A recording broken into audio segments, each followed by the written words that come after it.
Halika, samahan niyo ako para magbalot ng orders. Hi mga kaluka, good morning! Another day, another episode ng aking vlog. For today's vlog, yes naman, andito ako ngayon sa mga orders ng aming valued customer all the way from Bangged, Abra. Ayan, ibabalot na po namin lahat-lahat. Ito, andyan pa sa harap na andyan po lahat ng mga orders niya. Ngayon, ipapakita ko sa inyo kung paano namin binabalot ang orders para siguradong safe, secured, at maayos pagdating sa inyo. Kine-check muna namin isa-isa ang items para kumpleto at walang damage. Finally, natapos na po namin ibalot ang mga orders ng aming big client. Ayan, thank you very much ma'am.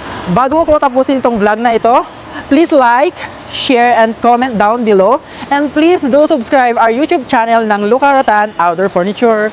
See you on my next vlog.